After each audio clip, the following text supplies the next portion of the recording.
interesting if you look at the program or you look at the talks today, and mine will follow the same. There's many common aspects. The impacts of flood and drought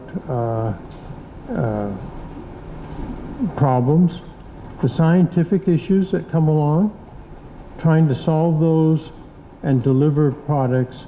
So there's a lot of sort of user interfaces and trying to deliver the information. And so there's a lot of commonality, even though we all approach it a little bit differently.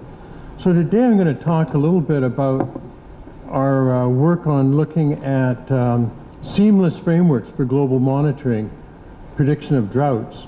I'm going to show you some results on delivering these for our work in Africa. We have just launched a one for Latin America and the Caribbean, and I'm not going to have any particular results for that. So if you go look at droughts, huge impacts from all the various natural hazards. Droughts cause some of the biggest impacts in terms of the number of people that are affected and the long-term economic costs. You can see some examples here. This happens to be down in the southeastern part of the United States, Lake Lanier, the drop in the water levels to the point where, in fact, they had to restrict cooling water for thermal power plants, reduce agriculture. The biggest cost in the United States and many developed countries has to do with reduced agriculture. There's been lots of problems in recent droughts in Texas, in the upper Midwest, California. Of course, increased fire. Bryson talked a little bit about this down in Australia, and of course, damage to wildlife habitat. So drought tends to evolve fairly slowly as a natural hazard, and it's difficult to quantify and track in time. The forecast models are notoriously bad at predicting the onset of drought, which is a real challenge. The impacts are subtle, they're far-reaching, and even worse than the prediction of the onset is the prediction of the recovery. So there's some real challenges here. The cost of drought, this is some billions of dollars of various disasters in the United States. And if you go sort of down to heat waves and droughts, you notice about just over 42% of the damages has to do with the drought parts. And the amount here is $144 billion. I mean, that's significant amounts of money, and the number of events is actually quite large. Historically, if you look at the world, the impact of droughts, the human cost is pretty dramatic. One of the things that struck me when I looked at this, in the old days, you go look at, especially in Asia, the droughts, millions of people died. Starvation, that has basically disappeared. And even more recently, I mean, you go down here, the number of deaths has certainly fallen. And down in the recent one down the Horn of Africa, 50 to 100,000 is a lot of people compared to what's happened, but at least the delivery of aid has prevented the deaths, but it certainly hasn't prevented the human suffering that drought has brought on. So there's some real needs to improve the capability of coping with these. So some examples by year. This has to be 2010. There was a big Russian heat wave. The Amazon had a drought. China had a drought. Pakistan had a drought. 2011, Texas, billions of dollars in agricultural losses. This is the Horn of Africa, which caused tremendous suffering, plus lots of other places. 2012, upper Midwest, the United States, sort of just came on. It's often called a flash drought. Happened very quickly. Again, large impacts in agriculture. And of course, 2013-14 in California, they're still under a tremendous drought there that doesn't see any alleviation at this point. And so droughts happen all the time, everywhere. So what have we been doing? For almost now a decade, we've been working on this idea of having a seamless analysis of drought. Timelines would go from the sort of historical analysis of droughts. So you can see here in the 20th century here, and you can see some big events, China, the US Dust Bowl, India, and the Sahel, to our sort of climate monitoring and forecasting, sort of the sort of nowcasting, forecasting, and then into the future climate projections.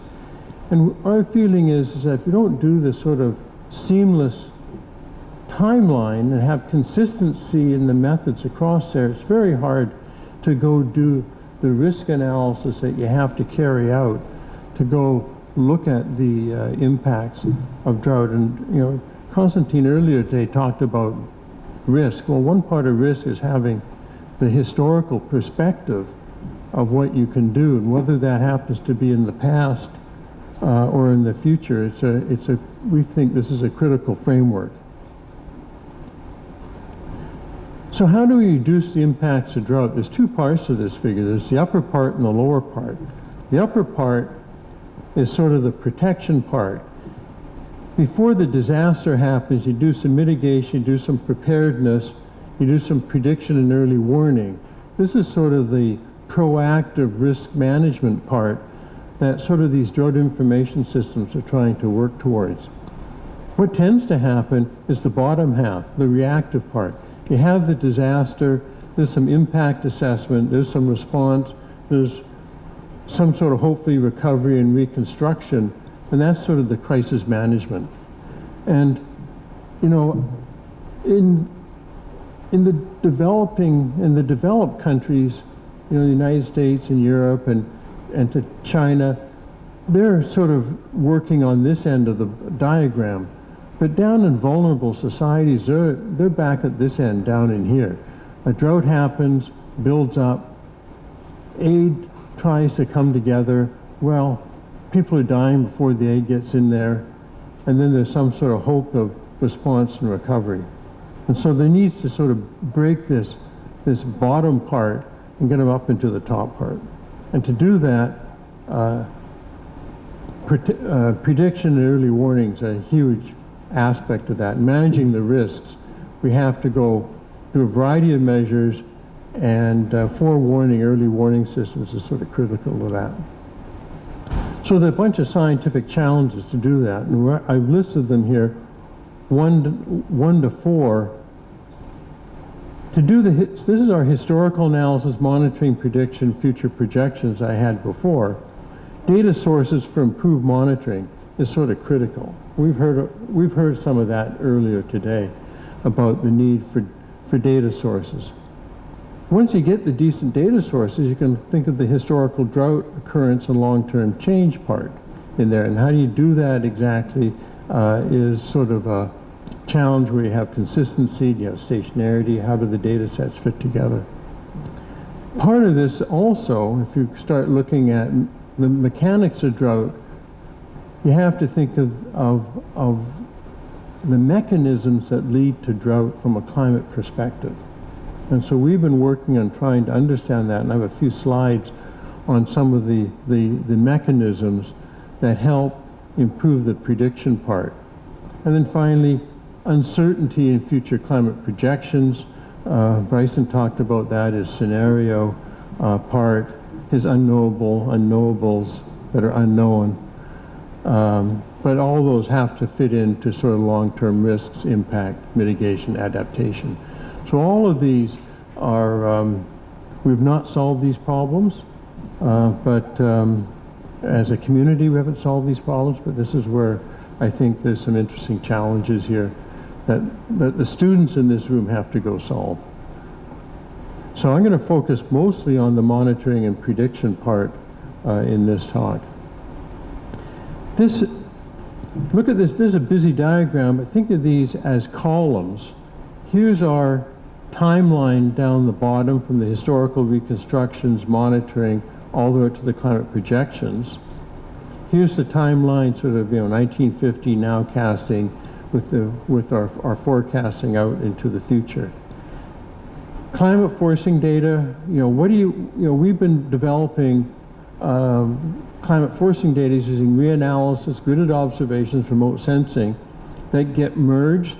Some of the methods similar to what we just heard earlier from Julian a little bit earlier this afternoon. They get put into land surface models to give an impact on that, and then we can do some historical event trend analysis variability. As you move along here, a lot of remote sensing, weather forecast models are used, seasonal climate models as we go out. Again, the downscaling, all these challenges, taking the hydrologic stuff, putting into crop models and other impact models so that we can look at 7-day forecasts of floods, seasonal forecasts of drought development, recovery, and then finally the climate projection models that come down in here. And so this is sort of the data model flow that we've developed to go answer this problem. So if you go back here actually, and you think of the hydrologic part of all of this, one of the things you have to do to make these consistent so you can actually look at the flood drought products and other sectoral impacts, we've spent some time trying to go look at how global land surface modeling can go contribute to this using the data sources that I mentioned. And so putting all this together and doing this at high resolution, not just with one land surface model, but with multiple land surface models, is really critical. And we sort of have gotten down, we're doing multiple land surface models, quarter degree resolution or finer, and this is 1950, but now we've extended it over the 20th century up to near real time. And then you have to go validate all of this. We've heard something already about validation. And so we validate this using catchment data. We use point soil moisture data. We look at snow cover to see how that works. And so you use all this to validate so that you have some confidence that what's coming out of this is reasonable. Here's one example how we use that. This is our development of a soil moisture drought index that in fact you could use to look at agricultural drought. So we have our retrospective simulations, the forcings we developed, we put it into a land surface model, either one or a multi-model ensemble of them, and you get a retrospective soil moisture time series.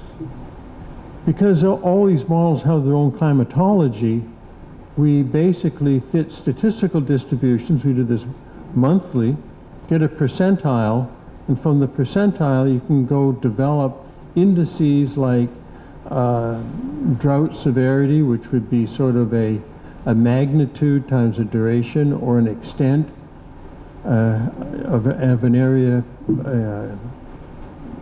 in drought below a threshold. And then you can do the analysis. You can do trend analysis, you can do characteristics. This happens to be a little small stamp of a severity area duration analysis. You can do monitoring, and you can look at climate change. And so this is just one example of how land surface models can go provide a consistent framework for looking at some of these. And then you can look at these are some examples for our quantiles for specific events. This is in 1954 in March. Much of North America was under drought at that time. 76 in Europe was a very hot summer. It was one of the nicest summers to be in England because it actually didn't rain every other day. August of '84, when in the Sahel was at one of the peaks of the droughts there. And of course, 1988 in the United States, almost 3/4 of the country was under drought. Or you can do the historical one. Here's one for over Africa, and you can see that as you move through the climate zones, the time series, this is our soil moisture quantile, the time series look very different. We have very low frequency events up in the very arid areas. As you move into the more humid ones, they tend to be very sharp but short, and then as you get down to the more semi-arid areas, you start seeing the low frequency again. And this signature from climate and high or low frequency is very consistent around the world, and you see exactly the same thing in the United States, where in the east it tends to be short and sharp droughts, but in the west you see much more long-term drought. So, understanding the mechanisms. Here's some recent drought in California. We've been looking at this a little bit. This is work that Justin Sheffield and his student Young-Hoon Kam has been looking at.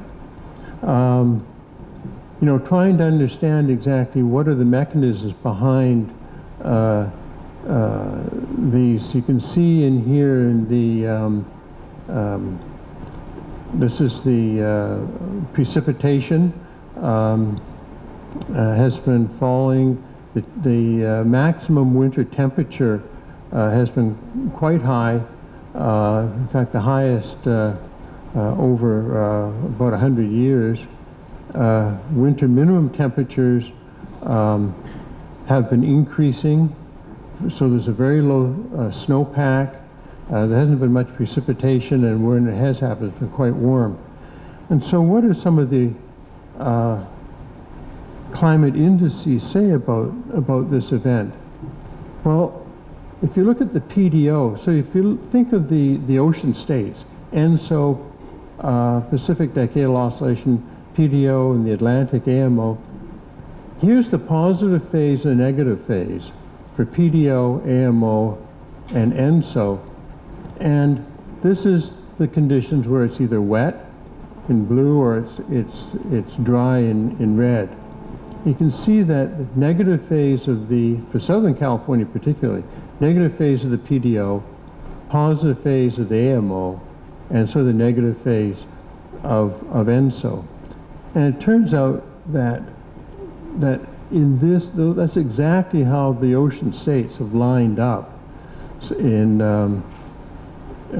over the last year or so. And so the recent ocean states have favored optimal conditions for a big California drought. And you know, we looked at it when this slide was made. The future evolution of the PDO and AMO implies sort of some continuation of conditions favorable for drought. It really then will depend on what happens to ENSO.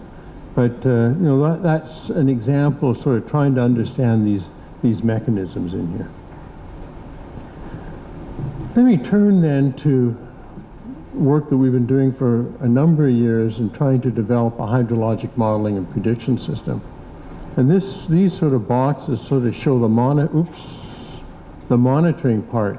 Take some real-time weather, some initial conditions, put them into land surface models, get some river discharges, the drought index, look at water management. And over the United States, we've been doing this at sort of 1/8 degree. Over Africa and South America, we've been doing this a 1/4 degree. The forecast part basically does multiple GCM. So right now we're using the North American multi-model ensemble system. There's some observed climatology. Potentially you could use climate indices and statistical methods like they've been doing down with the Bureau. These are at GCM resolutions. The climatology over the US has been at 1/8 degree. So we do some Bayesian merging and downscaling that go, originally these were sort of at 1/8 at monthly time steps. And this merging allows you to go down in scale and to fix the bias. So that can sort of happen in one step. And then you can, from that, you can generate ensembles from the posterior distribution of this. And then, again, the real-time weather fits into this, that produces the initial conditions. You do the forecast, you get the ensembles of the drought indices, ensembles of river discharges, look at the water management issues. And in parallel to this, you can do the ESP, the ensembles stream flow prediction, which is basically initial conditions and resampling historical weather instead of having it generated off of the dynamical models and put it through there as an alternative route for doing the seasonal forecast. So we've done both of these and tried to understand the skill of all those, as has Dennis Lettenmeyer's group has done similar things. Here's some example for SPI 6, so 6-month standardized precipitation index for the warm 6 months of over 2011-2012. Up in this upper left-hand corner, the observations from the Climate Prediction Center, and in the bottom right-hand corner is the North American Multi-Model Ensemble mean, and these are the ones from the different models that we use. And one of the things that you see is that for this case, it was down in Texas. This is the Texas drought. They're pretty skillful. All of them are fairly consistent. There is the belief that ENSO plays a big role in the predictability of drought down in Texas. 2012, here's the observations and here's the mean. Much more variable predictions because there's less connections into the ocean states. And while GFDL's model did very well, it turns out the GFDL's model is biased dry. So they have a lot of false alarms. So it looks good when the drought happens, but if it's wet, it will still say it's a little bit dry. And so even if it looks good on the drought days, understanding the skill is still a big challenge. In Africa, same sort of setup in here, observations, multi-model ensembles, 2011, 2012, much more, less skill, much more variability. So this is a location that has more challenges in trying to do seasonal forecasting. And some of them, like in 2012, the observations and NSEP's model looks pretty good, but in 2011 it's not so good. So there's still lots of work to be done by the seasonal forecasting community. And then we can turn these into stream flows, and here's an example over the Ohio River Basin, and you can see the various colors over here. The climatology is in green, the observations of the actual event is in black, the red is the hydrologic simulations, and then we have some here with the various combinations. And often now people feel that the land surface models, because they don't include all of the management, we want to then post-process to remove anthropogenic or water management features which aren't in the hydrologic models. But that you do see a fairly nice improvement compared to climatology, what's happening, but we're not quite up in here where we, so we need to understand the differences between some of the forecasts and what you see if you do the simulations in here. And these are for big basins and for a smaller basin.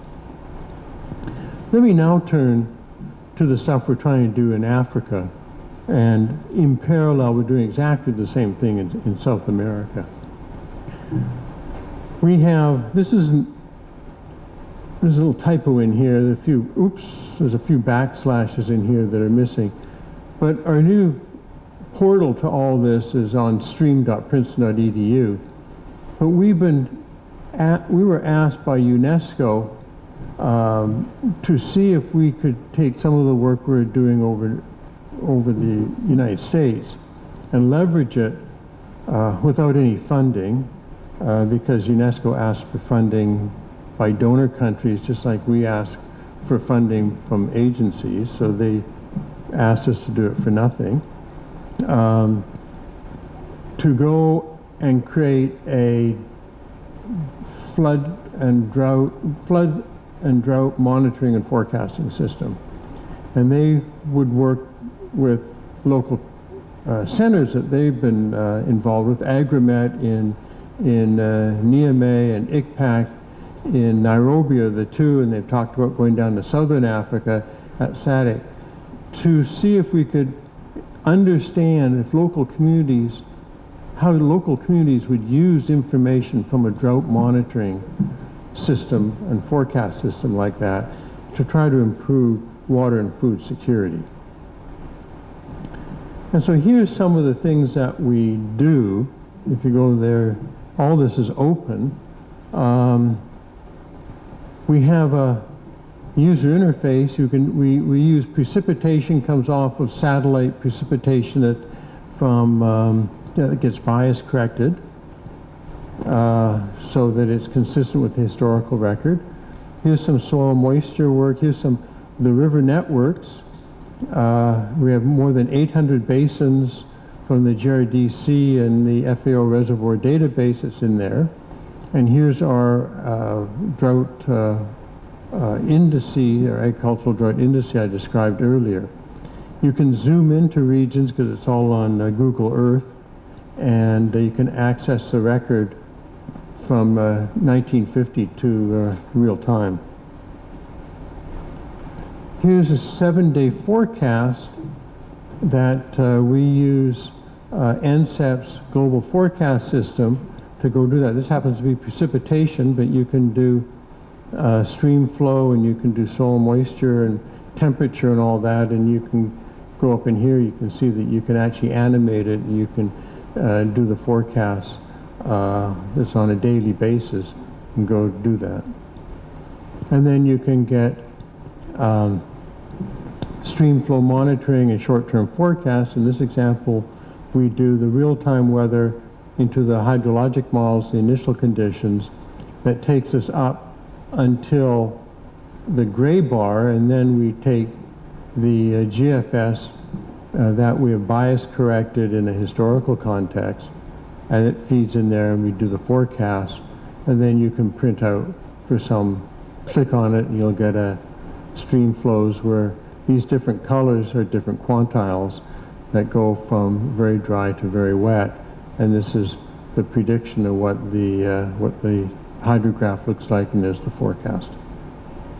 And when we do the seasonal forecast, we're just doing SPI 6, and this is one example from, again, North America Multi-Model Ensemble, and this is the output from one of the models. This is the forecast for SPI 6 in February 2014 going forward. And then there's regional parts to this. Here's a regional example for the Horn of Africa. As you go down through here, this is SPI 3, this is some soil moisture, this is some vegetation, EVI, vegetation optical depth, and some dB, that's the backscatter from a scatterometer that says something about the vegetation density, and then some stream flow in one of the basins. And you can see the shaded part is shown over here, what's happening. And so you can see the evolution of the drought, monitoring the propagation of the drought through here by looking at these different indices. And then here's some forecasts. These are forecasts based on CFS from different times. You can see the ensembles. This is from CFS V2. This is the average of soil moisture, and this is the area under drought for forecasts initiated in July in this case, and over here I guess in the spring of 2011, in winter time, sort of February. And so you can start to get and understand the uncertainty of what's happening. Some people talked about capacity building. Capacity building is a critical element of what we've done. We have, this is a training session that we've done in Agromet. We've been there twice to do this, and this is a similar thing that we've in APEC in Nairobi. And the real goals of this isn't to do training per se, but to introduce this community to this, because our training sessions are just way too short, and to try to understand how we need to adapt the monitoring system to the regions, improve data dissemination, knowledge exchange, allow for feedbacks, and then follow up with some of the people on validation plans. But this part is really critical, and I can't say that we've done a very good job. UNESCO has organized all of this. It just hasn't been enough funding to go do this. But it's really critical that we need local knowledge, training, and that there needs to be a real plan to, if you're going to have a data information system, for that to happen. We've expanded this we went in there in 2010 in Africa. The Latin America, Caribbean, we're going to Santiago in November to install it, but it is up and running. This is the original one. U.S. Drought Monitor started in 2006. This is ours. I could put another one here that shows, I think, the work that University of Washington has done. Similar, they're running it. They're doing Mexico and the United States and parts of Canada. And then UNESCO's talked about us about going over to Southeast Asia at some time and doing something over there, but that hasn't happened. I'm going to finish by talking about information transfer. Okay, and this fits into some of the stuff we've heard before. We heard something about the global framework for climate services. And that vision that we heard this morning has WMO as being the gatekeeper.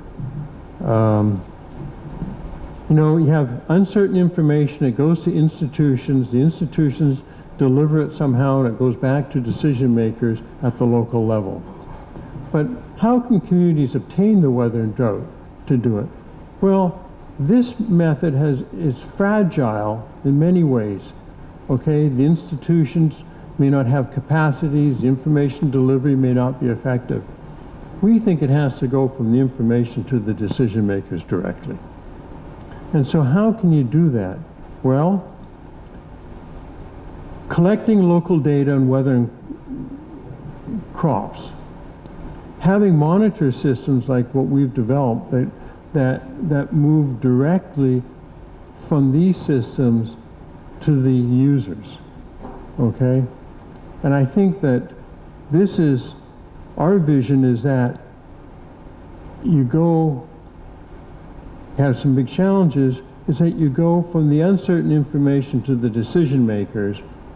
Yeah, you can put these people in the loop, but usually someplace along here it gets broken. And I think David this morning talked about a nice one up in northern India where the institution said, well, we don't know how big a rainfall is big, so we didn't do anything.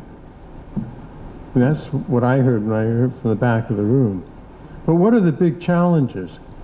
Well, you have to figure out how to get new sources of observational information that'll go in there to enhance what's been done. So you need local information. You need to get knowledge transfer to universities and practitioners for sustainable solutions. That is, you know, you have to figure out how the people down in this box can really understand what the uncertain information really means, and how you go and understand the utility and how it can, in fact, enhance their own local decisions. That doesn't necessarily mean that all this information shouldn't be going through institutions, because there's a lot of value that can be added on this side. But I think that there's too many people who think that the only way the local people can get information is from some institution. So this is what our solution is. Down in here, we're developing low-cost environmental sensors. We're talking about hundreds of dollars, not thousands of dollars, okay? And what happens is that we've designed boards, we've designed a bunch of sensors that do air temperature, they do surface temperature, they do radiation. You can hook up a tipping bucket rain gauge to these. Does all these sorts of things you need.